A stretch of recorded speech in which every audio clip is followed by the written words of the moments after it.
This program is presented by University of California Television. Like what you learn?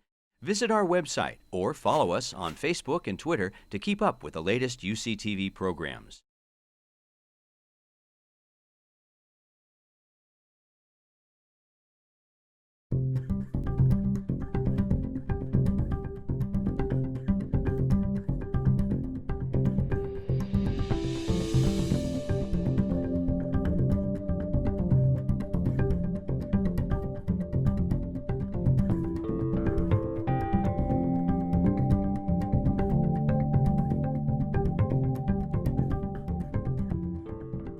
Good afternoon. My name is Marvin Cohen. I'm a professor of physics here at Berkeley, and I'm pleased to introduce Dr. Ralph Cicerone, who will present the second Hitchcock lecture today. Yesterday, when he introduced Dr. Cicerone, Professor Vincent Resch reviewed the background regarding the creation of the Charles and Martha Hitchcock lecture series. I won't repeat what he said except for echoing his statement that we feel that the Hitchcock Fund has been one of the most cherished endowments of the University of California, recognizing the highest distinction of scholarly thought and achievement. Dr. Ralph J. Cicerone is president of the National Academy of Sciences and chair of the National Research Council. His research, which focuses on atmospheric chemistry, climate change, and trace gases, resulted in his making fundamental contributions to our understanding of greenhouse gases and ozone depletion. In addition, he has been credited with shaping science and environmental policy, both nationally and internationally. His achievements in research and in his public policy leadership in protecting the global environment have been recognized with many awards, such as the 1999 Bauer Award and the Prize for Achievement in Science from the Franklin Institute. In 2001, he led a National Academy of Sciences study on the current state of climate change, requested by President Bush. After obtaining degrees from MIT and the University of Illinois, Dr. Cicerone was associated with the University of Michigan, our sister university, UC San Diego, and the Scripps Institute, the National Center for Atmospheric Research in Boulder, Colorado, and in 1989, he joined another UC campus, joined the faculty at UC Irvine, where he served as a professor, a chair, a dean, and then the chancellor. And he did it very rapidly. That's where I first met Ralph during my visits to Irvine to do physics with the faculty there and to sit on committees. I recall how happy I was when he agreed to run for election and was elected in 2005 as president of the National Academy of Sciences. Throughout his years as president of the NAS, I've watched Ralph handle an incredibly large number of complex problems and issues, many going well beyond science. For those of you who heard his wonderful lecture yesterday, you will understand what I mean when I describe him as knowing all the facts, using sound arguments and logic, presenting information in a non-confrontational manner, and slowly showing you the correct path. And you end up thinking that's the only correct path because he does such a good job. His yearly speeches at the NAS annual meetings on the state of science are marvelous. Yesterday's lecture focused on a discussion related to up-to-date data on climate change. Today, he will compare successful initiatives to protect the ozone layer, and this is a subject where a great deal of the basic science was done here at Berkeley, with unsuccessful, at least to date, initiatives to stabilize global climate. So please join me in welcoming Dr. Ralph Cicero.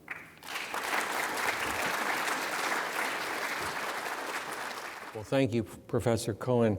I look forward to today's time with you because I'm going to take a rather different path than I did yesterday. As Professor Cohen said, I focused a lot on field data, things that are being measured around the world, temperatures and precipitation and so forth, sea level and ice loss and so forth. Fairly factual, although very stunning too, how much has been learned and what it all adds up to. But today I want to focus on the topic which is summarized there in the title, because a lot of us wonder, what are the differences? Why was the world able to come to an agreement that's old enough now that some of you in the room are not as old as the agreement is, let alone the phenomenon that preceded it. But nonetheless, it's quite striking. A lot of books have been written about what's called the Montreal Protocol and how well it has acted to protect the atmospheric ozone layer and subsequently then things that are affected, living things that are affected by increased ultraviolet light. And then why it's been so difficult to reach any effective agreement on limiting climate change. And when I received this wonderful invitation to come to deliver a Hitchcock lecture, I thought I'd really like to try that topic. Some opinion is mixed in. You'll see that this is not so much facts. There haven't been really any serious books written on this subject, but let me give it a try. So what I'll do quickly is to sketch out the similarities between these two global, international situations where human activities are demonstrably affecting the environment in largely harmful ways, and how it is that the public reacted to them, what were the ingredients, why did the political action go the way it did, why did the corporate world behave the way it did, why do we end up with such an effective protection of the ozone layer, and we're still struggling with climate change quite mightily. I'll give you a hint though, when I wrote down this title, I hadn't yet studied what came out of Paris in December. And after I've thought about the Paris Climate Agreement of 2015, I'm more optimistic. There are some extremely intelligent provisions written into that, what will become a treaty. So I'll make some contrasts, and then I'll talk about each of these issues a little bit, and then give you my score sheet of why it's turned out so differently. And part of it has to do with cartoons that appear in newspapers and magazines. So the outline is, I'll give you a quick sketch of these two global environmental problems, the rudiments of them, and then to start to compare public and governmental responses, and then talk at the end more about the international framework we have to deal with the climate issue and what just has come out of Paris and where it stands. So the ozone layer, Professor Cohen just mentioned that some of the most important research on this topic happened here at Berkeley. Certainly not all of it, but some very important things, largely due to Professor Harold Johnston, now a deceased faculty member in chemistry. But at the time all this started, around 1970, we didn't know much about ozone in the atmosphere. It had been discovered 100 years before, but what it was doing there, how it got produced, what limits it was not known. But it was known that the natural layer of ozone exists up in the upper atmosphere, and that it absorbs, as a gas, it absorbs ultraviolet light. And the sun sending us sunlight does emit ultraviolet light. So the ozone layer plays a major part in absorbing ultraviolet light from the sun, which, if it were not absorbed up in the upper atmosphere, would come down to the surface of the Earth, where it can interact, not only causes skin cancer in light-skinned people, but other kinds of skin damage and surface damage to plants, and it makes cracks in your windshield wiper blades and car tires. That's why modern rubber today has UV stabilizers built into the rubber, things like this, a nuisance. And just about that time, though, the first laboratory studies of typical biochemicals, including small organisms and cells, were being studied, and found that ultraviolet light of the same wavelength that is absorbed by ozone breaks down typical protein molecules and causes skin cancer in humans and in some animals. And as a kind of secondary part of the climate system, when ozone absorbs that ultraviolet light, it heats the upper atmosphere and creates the temperature structure of the upper atmosphere. These things were all kind of known qualitatively, but not too much was known. So a couple of us who were moving from one scientific field to another decided to look into the ozone layer because it sounded interesting and not much was known, and we could get going on something quickly. And rather soon we came up with an idea that if somehow chlorine atoms could enter the ozone layer, several reactions would occur, and we had to do a lot of sorting out to get here. But a chlorine atom reacts with ozone and makes a chlorine monoxide molecule plus a normal oxygen. The sunlight is always hitting ozone, for example, visible light, to release an oxygen atom and O2. And the third reaction closes this, what's now seen to be a chain. The ClO that was produced in the first reaction now reacts in the third reaction. And you'll see that this is like a cycle. You can add these up, and the net result is that 2 ozone molecules and a photon of light have become 3 oxygen molecules. So this is a neat way to destroy ozone. It's a principle of catalysis. Industrial chemists use it all the time. It's used in car exhausts now to catalytically destroy nitrogen oxides. So we knew we had found something interesting, and the trick was, is there any chlorine in the upper atmosphere? At the same time, Mario Molina, who had just finished graduate school here at Berkeley and had moved down to Irvine, with his colleague Sherry Rowland, came up with an idea that there was a class of chemicals that humans had created, purely synthetic chemicals called chlorofluoromethanes, that are inert enough that they're building up in the lower atmosphere, and that in normal course of events they could drift upwards into the upper atmosphere intact, not being destroyed, where they could be broken apart and chlorine atoms would fall out of them, and then they would proceed to destroy ozone. So these people discovered what we had just discovered several months before, but they had a much more important story, namely that humans were doing something already, and in the amounts being used, these chemical reactions are so effective that there could be significant harm to the ozone layer. So they published this in a British journal, and everybody paid attention immediately. These chemicals, the chlorofluorocarbons, as I said, were synthetic. Even though they were produced by only a few companies worldwide, they were in their sales growth rates were, the growth rates were about 15% per year worldwide. The US aerosol spray can market was about 1 billion cans a year, hairsprays, deodorants. There was even a product that delivered catnip in a spray can with CFCs.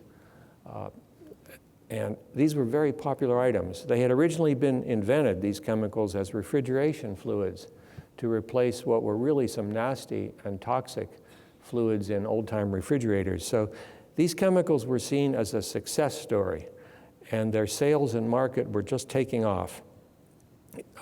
You'll see the chemical names of a couple of them here.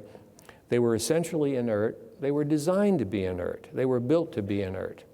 If you put a propellant in a spray can with, say, perfume, you don't want the propellant to interact with the perfume and change its color and smell. You want the propellant to be inert.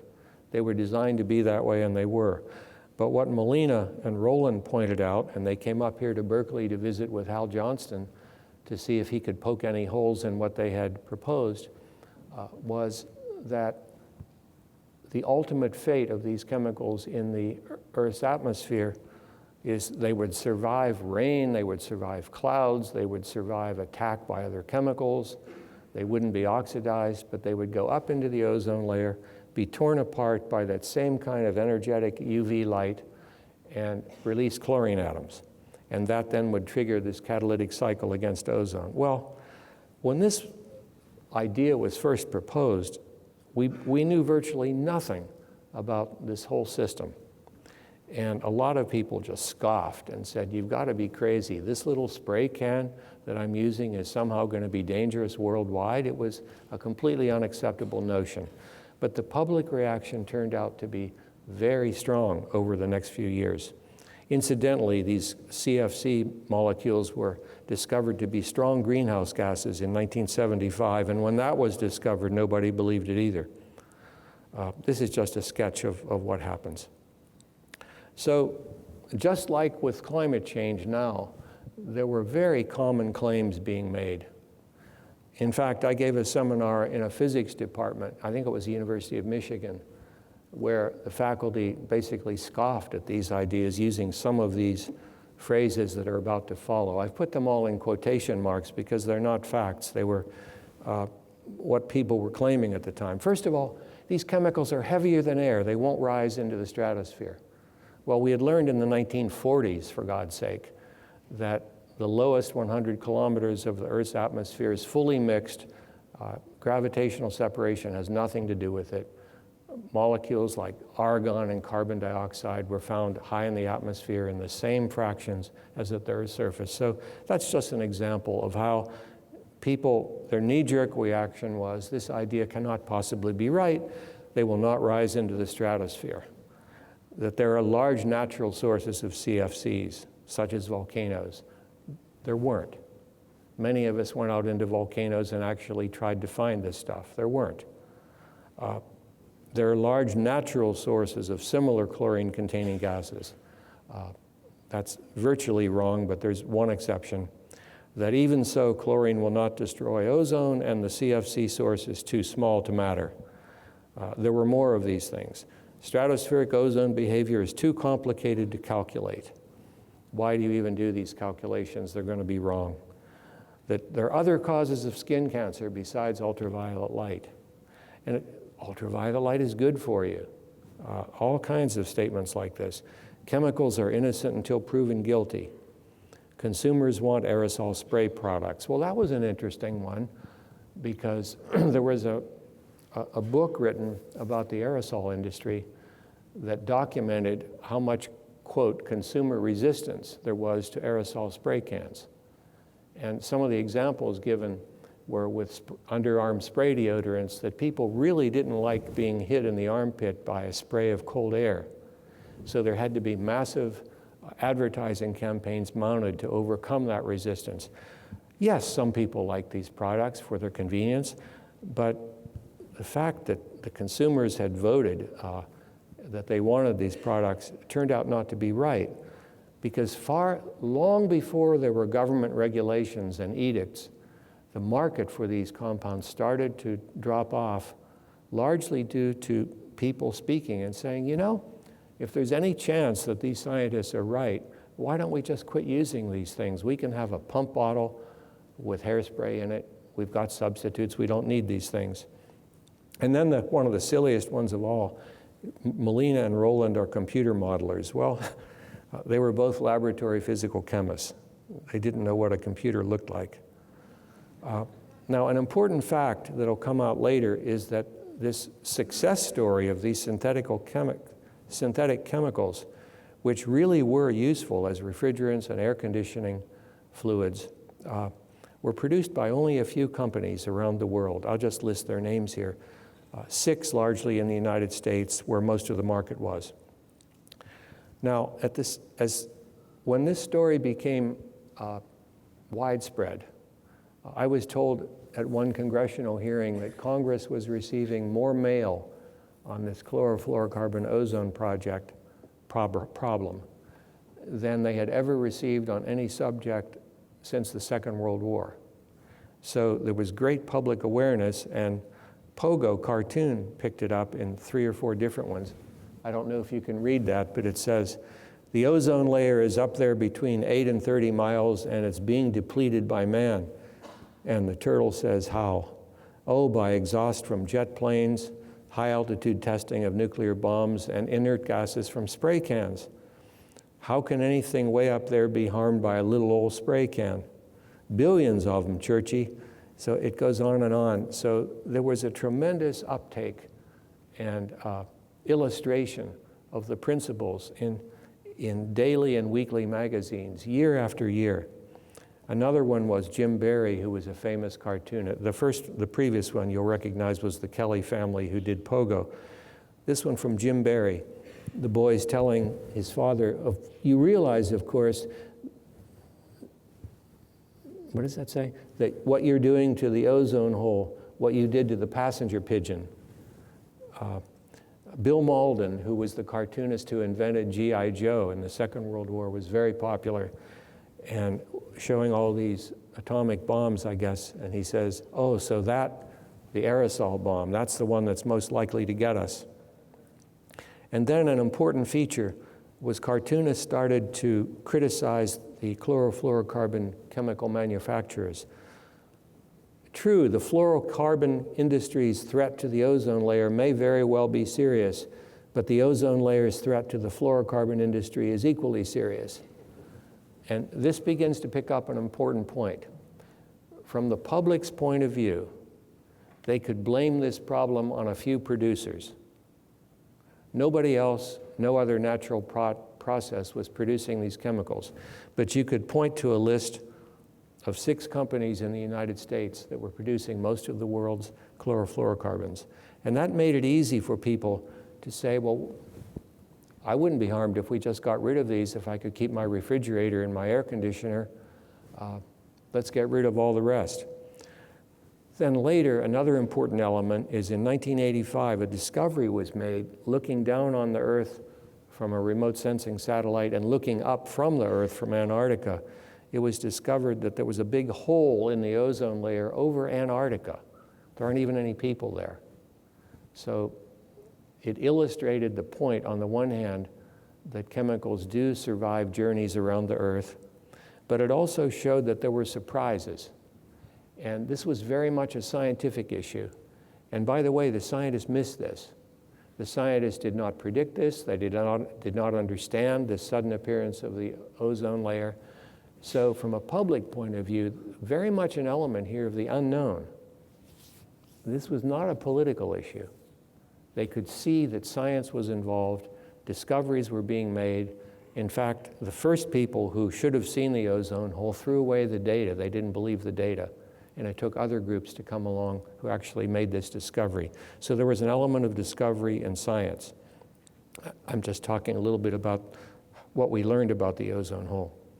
Another cartoon, this is a takeoff on Little Orphan Annie. The sun will come out tomorrow, and then the sun comes out because there's an ozone hole and all the ultraviolet comes down and scorches everything. These cartoonists had a big impact. I cannot tell you how much mail I got, people responding to cartoons. A lot of what I'm saying is well documented. This is one of the best books ever written about a saga like this and how the international negotiations came into play, written by a United States State Department ambassador, Richard Benedict, who was one of the key people in negotiating the international agreements. This was during the Reagan administration. Ronald Reagan was president, and Reagan supported these international negotiations, in fact, helped to lead the way toward the international agreement to ban chlorofluorocarbons. But this book called Ozone Diplomacy by Richard Benedict, I think it's published around 1992. It's good. There are a couple of other books that can document pretty much everything I'm saying, although I think they miss the tremendous impact of local consumer groups. My wife Carol and I will remember that there was a young man about 23 years old who took on a crusade of getting rid of aerosol spray products. He called it the clean air movement, and he went around giving demonstrations to people that the cans of aerosol products they were buying were 85 to 90% by weight propellant, and they weren't getting much product. So he pointed to this danger to the ozone layer, and in many states there were local and state movements to get rid of these chemicals. People had said, we don't need this chance anymore. We'll just, these unpredicted things are happening. We're getting afraid. We don't need these products. So that was the genesis of how the federal government could enter the situation. In many states, state governments were threatening, including California, to unilaterally ban the sale, distribution, and production of these chemicals. So some of the chemical manufacturers decided that it would be better for them to accept a well-founded federal regulation rather than trying to fight the tattered fabric of 50 different state regulations. And these books describe all of these things. So in late 1987, in Montreal, there was a meeting that brought people together from all over the world who had been discussing this issue in their home countries, and they actually agreed to a protocol which became an international treaty. The first step was a schedule to phase out the production and consumption of these chlorofluorocarbon chemicals with an agreed upon schedule that the first two compounds listed, or the first three, would be phased out slowly. After 2 or 3 years, their production and sales would be limited to, I don't know, something like 75% of what it had been. And then this agreement provided for subsequent reviews. So the countries of the world actually agreed that they would limit and police this production, make it illegal, but they would come back together 3 or 4 years later to see if the information still justified it, or did they overreact? In which case, you could cut back on the regulations, leave the chemical manufacturers alone, continue to use the chemicals. But if, on the other hand, the scientific information every 2 or 3 or 4 years would become more definite and perhaps more threatening, then the agreement could be tuned and tightened. Well, by 1990, I think it was Prime Minister Thatcher in London demanded a reconvening because the evidence had come in that things were worse. The evidence that the ozone layer was being degraded by these CFCs got stronger. So they modified this protocol in all of these years, 1991, 1993, 1995, 97, signed by 190 nations, and there is now a complete ban on the 2 or 3 major compounds, and a pretty strong ban on all of the others, including some compounds that contain bromine that have the same characteristics.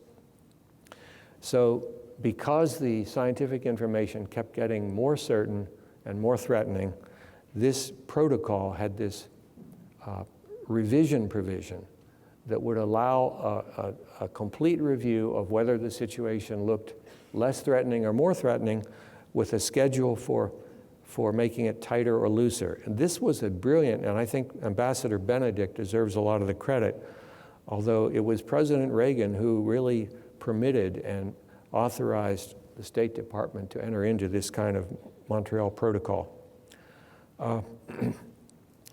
Before the protocol, though, there had been international scientific meetings. The term of art is assessment, where all the information is brought together, peer-reviewed scientific publications from all over the world. People were supposed to become familiar with them and criticize them and adopt some common understanding. And that kind of cycle had been undertaken several times. I think it was 1984, 1986, 1989, 1991. Every 3, 4, 5 years, there would be more of these international gatherings with some really top-notch scientists arguing with each other. And I remember, this is a little bit off the point, but originally the British were a little put out because they hadn't discovered the problem, so they were a little slow to agree with everybody else. But when their scientists started making important contributions, including the discovery of the Antarctic ozone hole, they changed their mind, and this had now become something that they had discovered, so they agreed. And there were language problems with scientists from other countries before basically everybody was speaking English. I mean, before that happened, but there were language problems.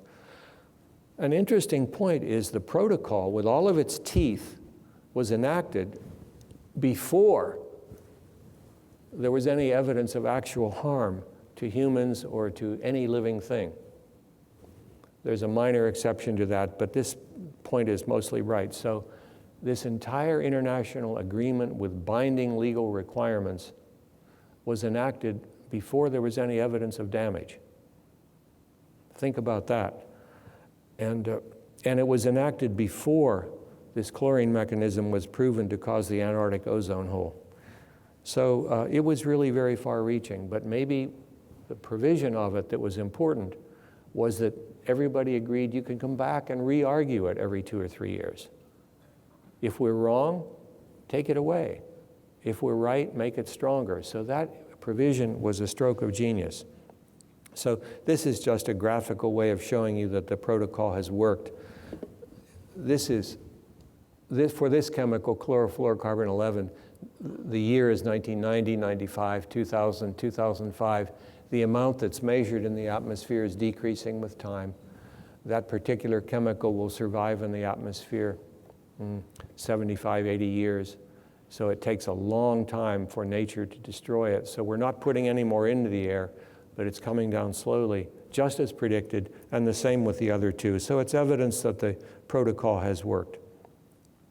Now, yesterday, I talked somewhat about what's observed about climate change, but this graph is a kind of iconic symbol of it, the increasing carbon dioxide in Earth's atmosphere, which many of you are very familiar with. But now I want to talk a little bit about climate change and what we know in less detail, and then some of the similarities and dissimilarities.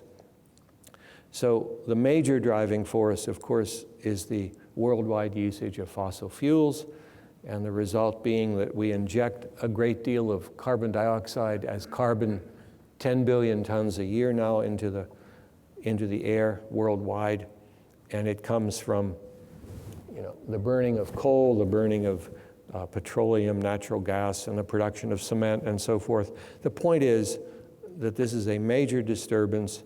The numbers have been quantified pretty well, and their impacts they're being estimated, of course, but the estimates are converging on what looks to be a serious problem.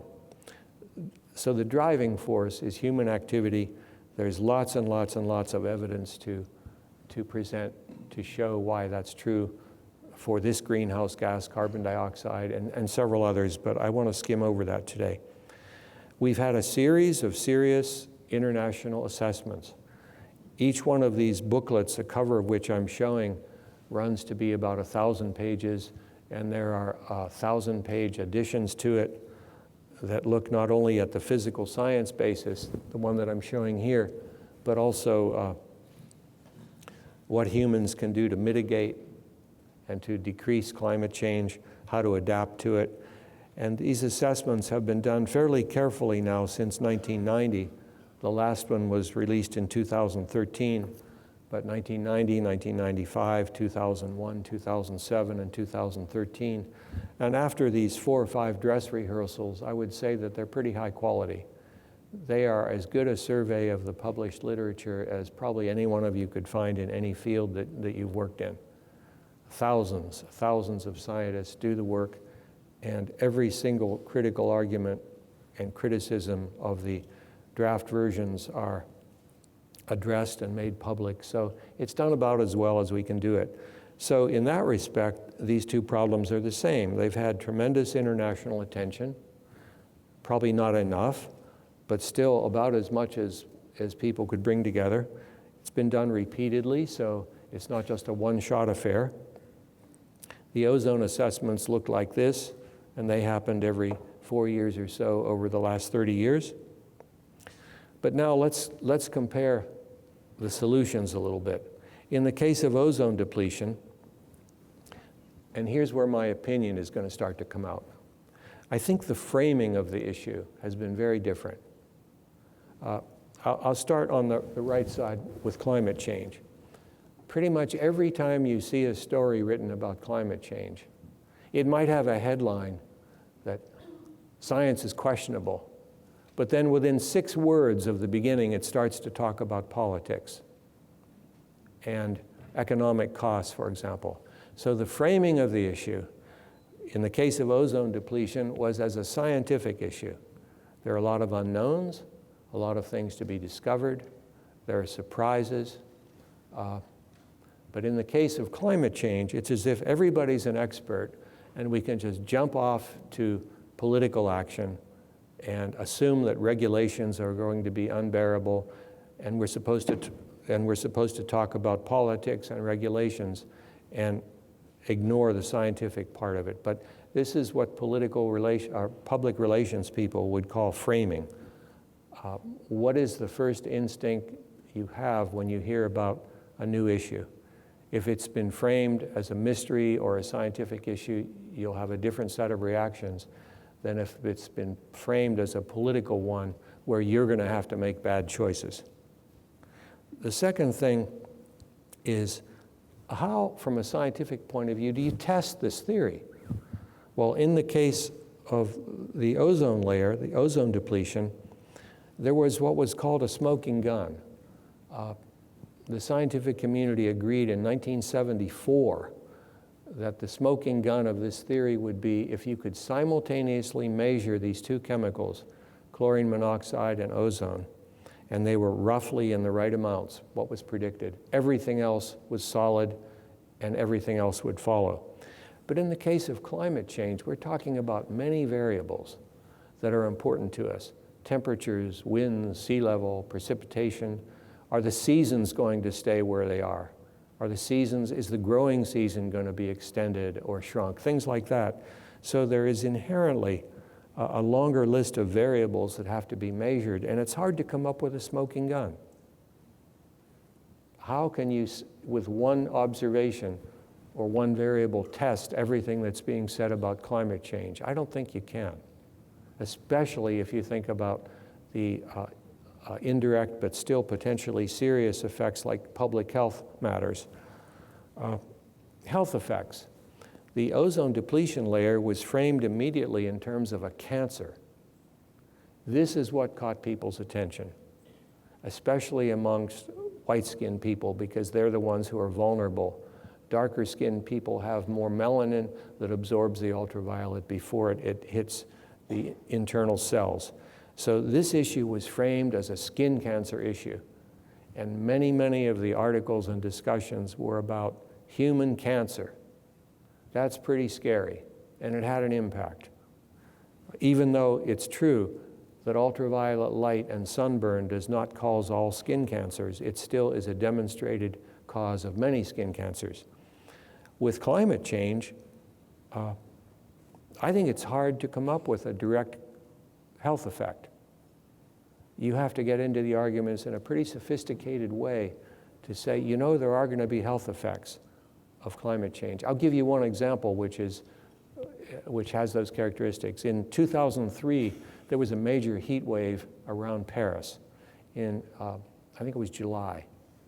And when this heat wave broke after 6 weeks, the Parisian officials and the provinces around there estimated that something like 40,000 people, I think it was 30 or 40,000 people, had died under heat stress and dehydration during that heat wave.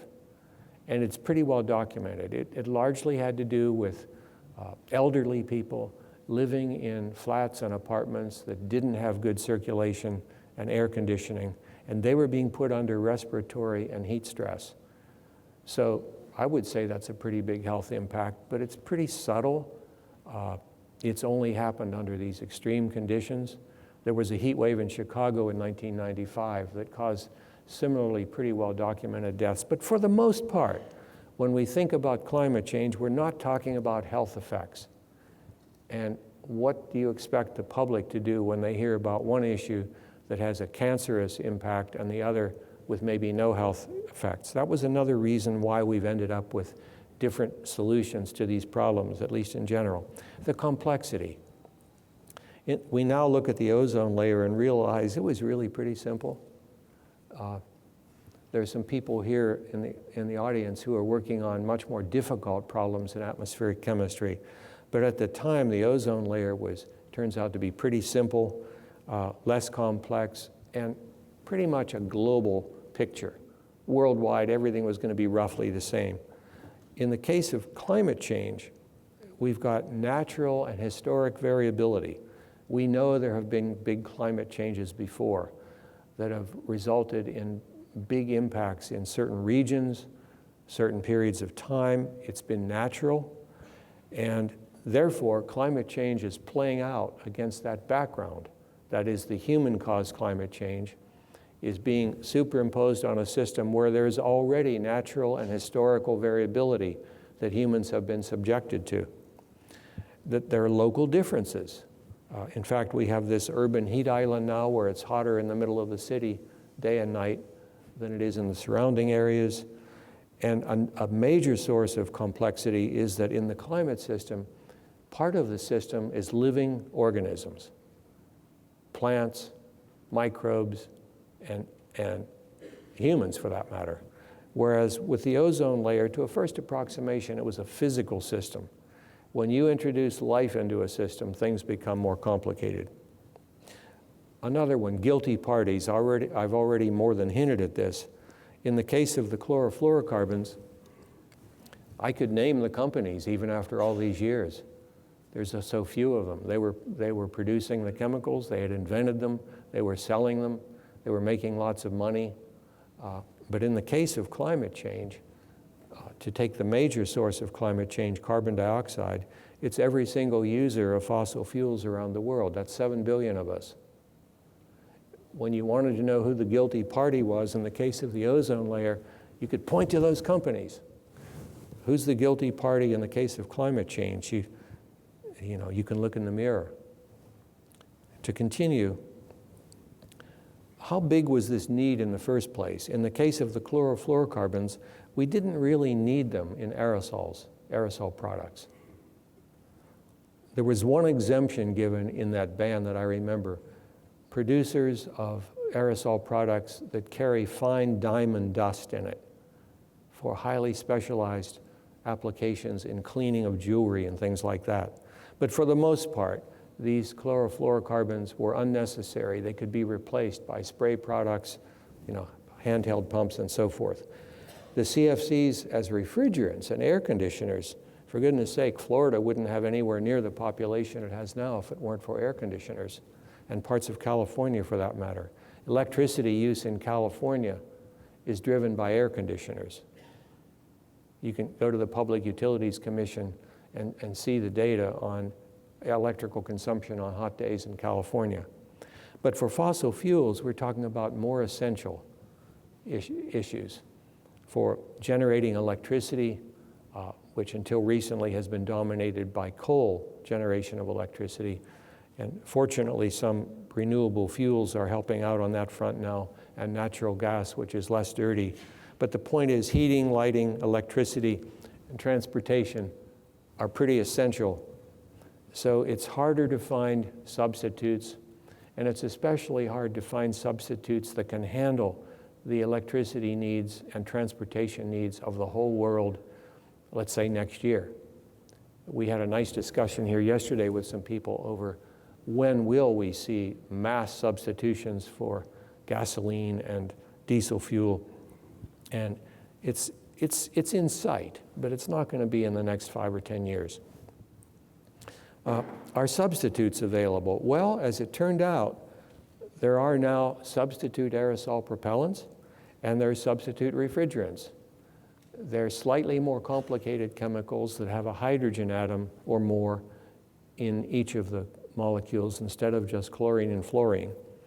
And some of them are so successful that they can be seen to cause no damage to the ozone layer. There's some greenhouse gas effect. They're cheap. They've been able to use the same compressors and cooling units in car and truck air conditioners and so forth. So the substitutes have been a major success. And here, I think the DuPont company deserves a lot of credit for developing these substitutes in a hurry when the Montreal Protocol really was looming, coming down the road at them. And the substitutes for climate change, the substitutes are in sight, like renewable energy, wind and solar and hydropower, and maybe safe nuclear power, not so clear. but not to the scale that we need, at least not immediately. So people, in responding what to do about these two issues, they think about all of these things. An economist, the first question an economist would ask, is there a substitute for the substance that you're talking about? For example, these international assessments I just said were roughly the same: high quality, international involvement, subject to rigorous peer review, roughly a par there. So that's one of the reasons why a lot of scientists ask, look, we've done a good job on these assessments, why can't we just have an international agreement on climate change? Well, it's all of these other things are involved. How many defenders were there of the CFCs? Frankly, only a few manufacturers and a few aerosol spray can people, whereas there are some serious defenders of fossil fuels, the petroleum and mining interests, and more modern, these anti-government attitudes, thinking that any kind of regulatory action is somehow not acceptable. So, and you've probably seen analyses of how much resistance there is, organized resistance, that try to undercut the science and try to oppose any kind of organized action. There was a cartoon on that 2001 report that Professor Cohen mentioned. The White House didn't respond very well to our report. There was a Berkeley faculty member on that committee with me, Inez Fong, who I don't think is here today, but she will remember, and this was a great cartoon that we got the original of it, didn't you? You got it from that guy in Akron, yeah. Now, where do we stand on climate change? The original United Nations Framework Convention on Climate Change, signed by President Bush, George H.W. Bush, the first Bush, stated right up front that the ultimate objective of this convention is to achieve stabilization of greenhouse gas concentrations in the atmosphere at a level that would prevent dangerous anthropogenic interference with the climate system. It's a pretty clear statement of what the goal is. However, since 1992, it has not been possible to agree on what is a dangerous level of greenhouse gas concentrations and then to devise actions to achieve it. This group, the official delegates of all the UN nations, 190 nations, has met about 20 times since 1992, 15 or 20, and they haven't made much progress. In the 1990s, they agreed on what was called the Kyoto Protocol from a meeting in Kyoto, Japan, and it was never accepted. In the United States, President Clinton didn't even take the treaty to the Senate where he had to get it confirmed. I think the assumed vote was going to be about 95-0 against his proposal had he done it, so he never even took it to the Senate, as I remember. But the original goal was clear, as I say. And it's hard, even from a scientific point of view, to define with a simple number what is the safe level of greenhouse gases in the atmosphere. We might agree that whatever there was before the Industrial Revolution was safe. We know what those numbers are. But this assumes, and the fact is, we're already well above that number, so it's hard to know what to shoot for. But now the Paris Agreement, which the more I got into it, the more optimistic I began to come. Of course, your reaction to a document like this depends on your original expectation. My expectation was low. But after thinking about all of these things, I feel more optimistic. First of all, the goal. The goal continues to be the original goal, to prevent dangerous anthropogenic interference with climate stability, but they've come up with a specific line, to limit the global average temperature rise to 2 degrees centigrade. And this is largely a European-driven target. There's been, I would say, more work in Europe in the scientific community to try to estimate what the impacts would be. And of course, it's not the global average temperature that really causes all of this, but as a proxy measure, the level of greenhouse gases can be specified as those that would cause the global average temperature to rise 2 degrees. So what I'm saying is you don't have to agree with this, but it is a real step forward in terms of specifying what a dangerous level should be. The way they propose in the Paris Climate Agreement to reach that level of stability is not legally binding. It does not say, the treaty does not say the United States shall do this and shall not do that, or China shall do this and shall not do that, although the word shall was apparently a source of great argument amongst the diplomats. Every time there's a treaty to be written, they argue over whether things should be shall or should. But in this case, the principle is different. Before the meeting, they agreed that every country participating in the Paris discussions would bring to the table voluntary national commitments to limit the emissions of greenhouse gases. And the greenhouse gases are very sensibly defined as carbon dioxide, methane, nitrous oxide, some CFCs, and a few other, the so-called basket of 6 or 7 chemicals. So if a nation comes forward, like say New Zealand, whose principal emission of greenhouse gases is through methane from sheep, if they could propose to limit that enough, that could be an acceptable, I'm just picking that out of the air, that could be an acceptable contribution if they could voluntarily commit to limit the emissions of that country, that particular greenhouse gas. I do have what the United States committed to, and we can talk about it earlier, but in the treaty language, these are called nationally determined contributions. So the leaders of the countries, like the United States, can tell the public and the Congress, we determined this contribution. The other nations of the world didn't tell us what to do. These are nationally determined. And all 190 nations delivered these nationally determined contributions. Now the fact is, what was delivered to Paris is not going to stabilize the climate change to less than 2 degrees.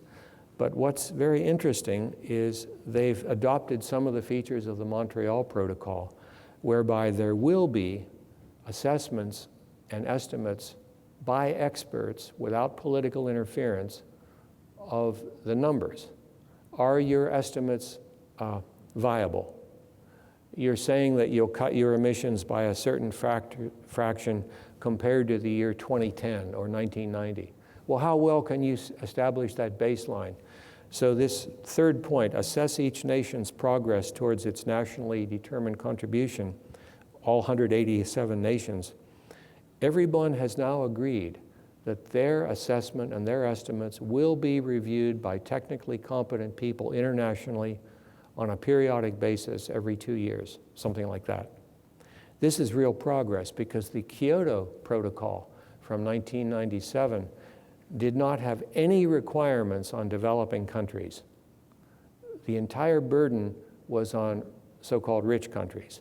They had to achieve all the goals that were set to them legally, but there were no requirements even for reporting from the developing countries. So in this one, the richer nations won by getting all the countries to agree that there will be a technically competent assessment of how much progress you're making toward your nationally determined contribution. I think this is really progress. And the estimates themselves will be analyzed for quality and fidelity and honesty by technical experts. This whole process will be iterated. On a schedule roughly every 5 years, if not sooner, there will be new efforts, and the assumption and the commitment is you will now lower your emissions to achieve a tighter bound of 1.5 degrees centigrade on the global average temperature. Something that the poorer nations insisted on is they want money from the richer nations. This has always been the case. But the goal now is to create a fund of $100 billion per year that the poor developing nations can draw from to do 2 things: to buy and purchase new energy technology, such as renewable energy, and for adaptation purposes. For example, the island nations that are facing consequences from sea level rise will now be able to draw on technical help from the advanced nations as well as money. And then finally, there is nothing in this agreement called Annex 1 and Annex 2. The 1992 agreement that I mentioned earlier had a definition of, okay, who's supposed to achieve this objective? And what it said was, all nations of the world have common but differentiated responsibilities. And for 20-some years now, the diplomats have been arguing, what does that mean? So now, there was an Annex 1 in 1992, which was the nations that have capital, that have technology, that have an educated public. They were given all the responsibility. So it's hardly a differentiated responsibility if all the responsibility was on the backs of the rich people. The common part of it says that even the developing nations have to look ahead, and while they're developing their own economy, they have to take some of this responsibility. But the feature of creating this $100 billion fund, and by the way, it's annual, it's not a 5-year fund, is that there will be help, technical help, and advisory help to these developing countries. So on the whole, I think this is a very intelligent document. Now, will it succeed? For example, there's a lot of discussion around the rest of the world right now that Obama's term has ended and he's committed to this agreement, but will the next president of the United States honor these voluntary contributions or drop out? Of course, I don't know the answer to that question, but I think and from an economist's point of view, this probably isn't as good as a firmer agreement that has, for example, trade implications or something like this, market implications that are enforced. But I think abolishing the Annex 1 and the Annex 2 and embracing the rest of this agreement is a real step forward. And I think there's a good possibility here that public opinion worldwide will draw nations to stay with it. Now, to trigger the agreement, it's called a two-trigger process. By April 15th or 16th or 18th, for this treaty to go into international effect, there have to be 55 nations or more to sign, finally, and they have to represent 55% or more of all the global greenhouse gas emissions from humans. So maybe we can argue about whether it's really meaningful or not. One other thing is, 6 years ago at the National Academy of Sciences, we released a report called Verifying Greenhouse Gas Emissions. And I'm kind of proud of it because I think I framed this one. And the idea was, what if there were an international agreement on climate change? How would we know if people are behaving? Remember what President Reagan said, trust but verify on nuclear weapons. So we thought maybe other people will take the same attitude, that we're going to have verification. Okay, how well can we verify greenhouse gas emissions? And so this committee, and again, Professor Fung here from Berkeley was on the committee,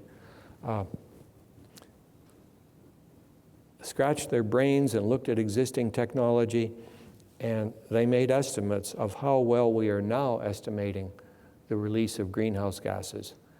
And I won't bother to give you their answers, but they came up with a second proposal, that paper estimates are very valuable and they're not being done as well as they could be done. So I think now to this Paris Agreement that requires these paper estimates and will subject them to international review by experts, and I think this is progress. I think it's quite realistic. And I'm happy that our report in 2010, this report will now become famous 6 years later, is my prediction. So I think I'll stop here. I've given you a lot of my own opinions, but we'll see where we go next. This was the committee that created that last report that I mentioned. Okay, thank you again.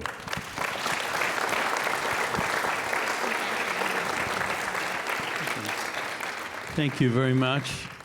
We're really glad to hear about your optimism with regard to the Paris situation. I can remember when Hal Johnston felt so frustrated because people didn't believe what he was saying, and I know you must have felt the same way. I told him that being a theoretical physicist, we're used to this. Whenever we come up with a new theory and we tell a colleague, there's only two answers you can get. It's wrong, or I thought of it before. Well, thank you again. Questions? Anybody who would like to ask a question can come up to the microphone. Questions only, please, and please keep them brief and to the point. Thank you. Thank you very much for the presentation. I have a question about how much heat already in the global system will cause, through inertial processes and equilibrium processes, an inexorable increase in global temperature. And the point I'm trying to ask is, in your opinion, is it still possible to stay within 1.5 degrees Celsius of temperature increase above pre-industrial levels? I don't think so. But that assumes that the world consumption of fossil fuels like petroleum and natural gas and coal, if you go into the numbers from a scientific point of view, to freeze things where we are now would require a reduction of about 70 or 80% of all of our greenhouse gas emissions. If we just held them constant, things will continue to rise for the reasons that you indicated. We would have to have a drop of 70 or 80% before the natural processes of removal of the greenhouse gases would begin to have any effect. And I don't think that's possible. Do you think it's still possible to stay within 2 degrees? Maybe. But it depends on the speed. So, I mean, maybe some people here have already done the numerical calculations, but if you could begin to cut the emissions by, let's say, half in the next 20 years, maybe you could reach it. But it's going to be a stretch. It will be very difficult. Thank you. So will the Paris Agreement work the way we want it to? Probably not. But I think it really is a couple of steps in the right direction.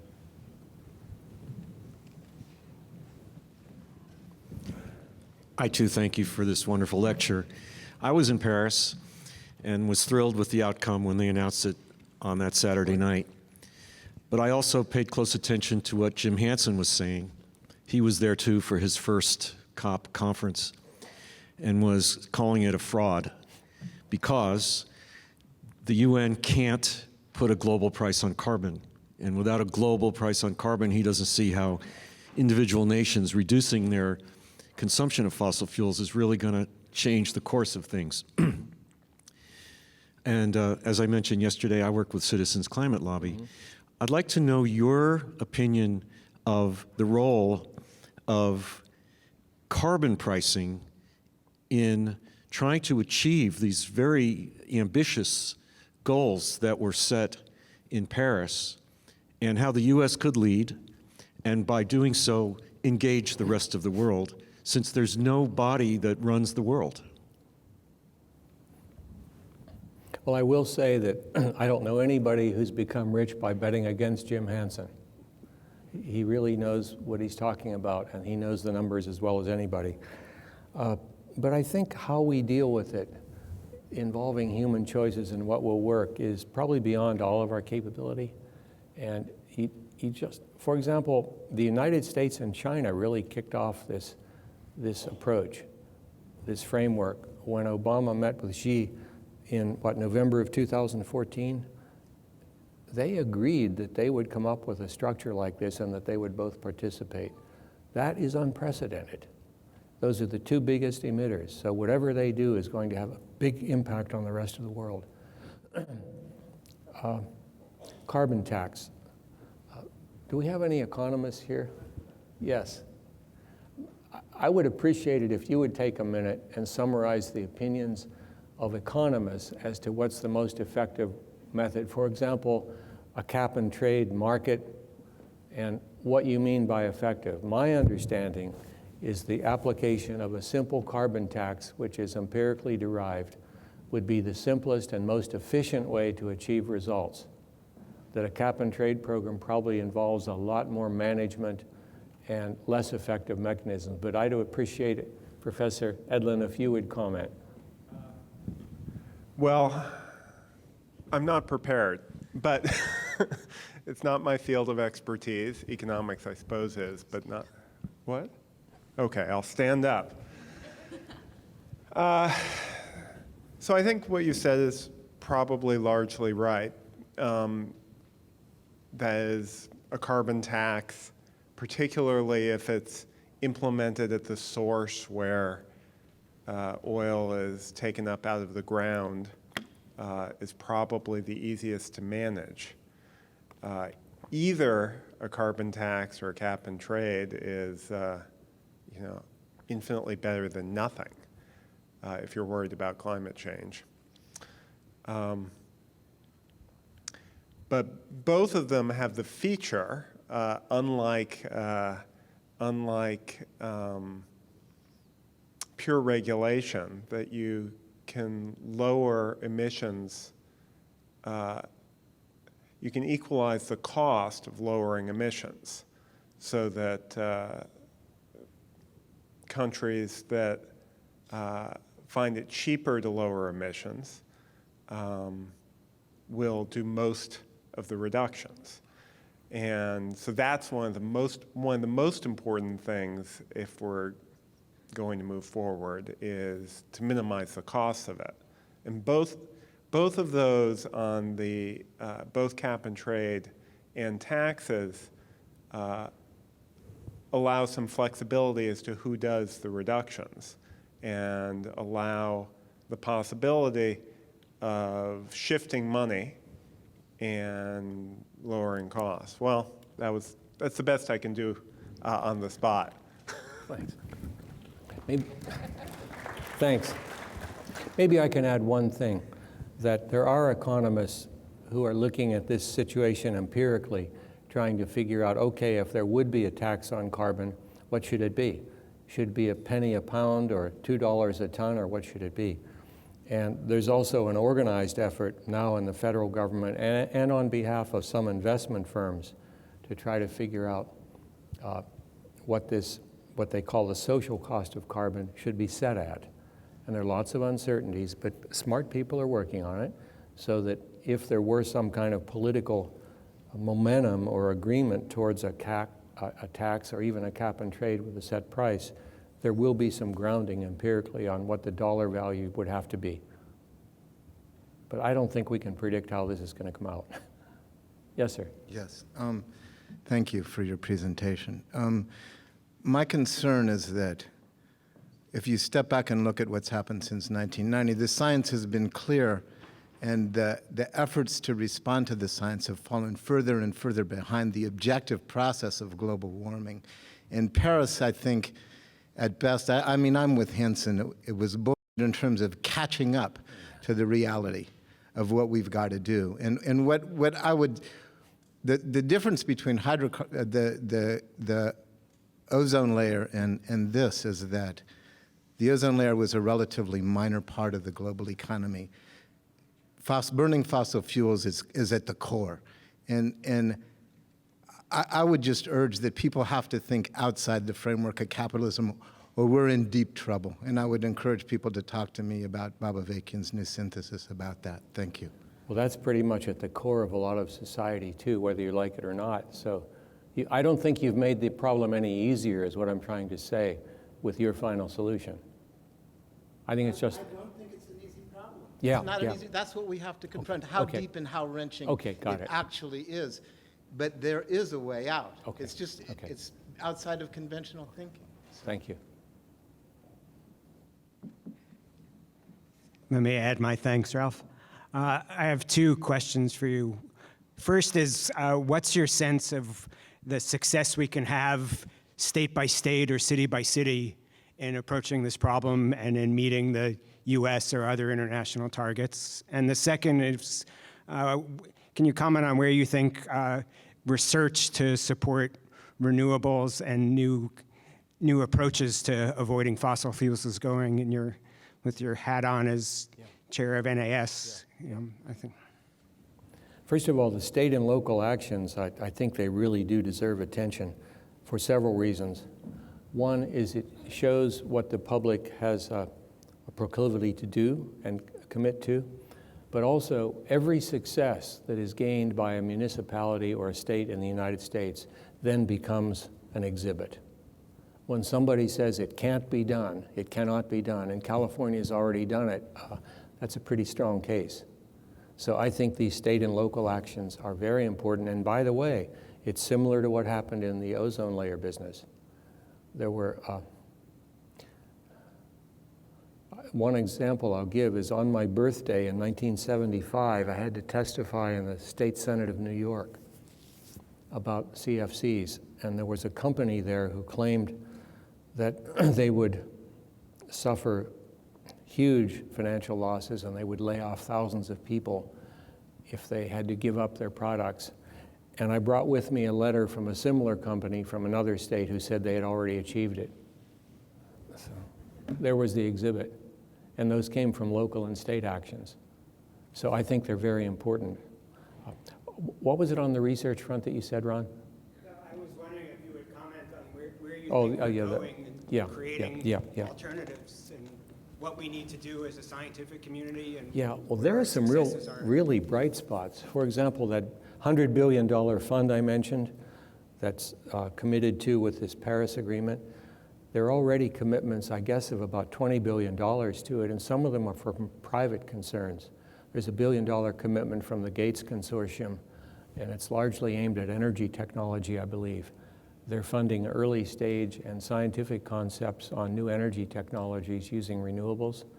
ARPA-E in the Department of Energy that a former Berkeley faculty member was the first director of, Arun Majumdar.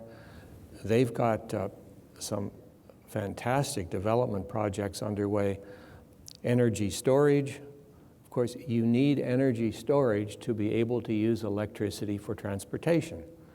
So if you could produce electricity using renewable fuels or even nuclear power, and you could store it, and you could store large amounts of it in a car battery, then you could drive around with an electric vehicle better than we can now. So the point is, on many projects like energy storage, battery capacity, charging rates, energy density of storage, on windmill designs, on improvements to the electric power grid that can distribute electricity without major losses over more time zones to make the wind power more accessible and useful.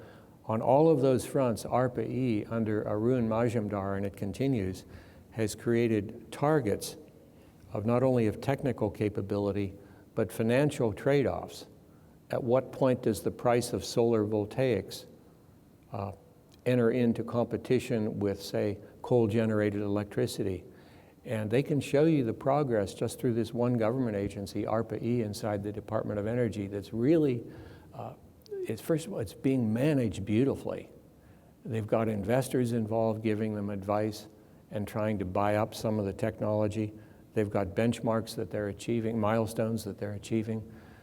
So because of the scale of the issue, though, I think private industry has to be involved, if not leading it. You can just have so many demonstrations by the federal government, but you have to have adoption by technology with worldwide sales. So that adds to the complexity of this issue. Regardless of the economic system, I think somehow private concerns have to be helping out here. Thank you so much for being here, Dr. Cicerone. I'm wondering if you could speak to what you think the implications of sort of growing scientific and political interest in climate engineering research might play in sort of the structuring of the climate change problem and proposed solutions, especially given the Academy's reports last year. I'll try. By the way, that connects with what Professor Cohen was just getting at. One part of the solution to the climate issue could possibly be carbon capture and sequestration. That is, the intentional capturing of CO2 emissions and putting them somewhere else than in the atmosphere, for example. And to just pursue that example, there are several technologies that are now being explored. It may be premature to call them technologies, but concepts by chemical capture, by biological capture, by burial of carbon, by doing what some of the people here at Berkeley are doing on capturing carbon in soils which are known to have had higher carbon contents in the past. So it wouldn't be like tricking nature to do something that's impossible, but instead to restoring certain aspects of natural capacity to store carbon. Certain kinds of reforestation can contribute. So a little bit of this and a little bit of that. Energy efficiency is usually what I start with. There are still huge opportunities in energy efficiency to be gained here. McKinsey and Company, a global financial analytical firm, said 5 or 6 years ago that if they were advising clients, the typical client of McKinsey would have a bigger return on investment by insulating their buildings than by making any other financial investment. So there are still potentially huge energy savings to be had. And when the price of electricity goes up, people are more willing to do those things. So there is not going to be a silver bullet, a magic bullet that solves the whole problem, but it's going to be everything from energy efficiency, some conservation, some lifestyle changes, and a lot of technology, I think. Well, thank you again, and thank you for all your questions. And let's thank Dr. Cicerone again. Thank you.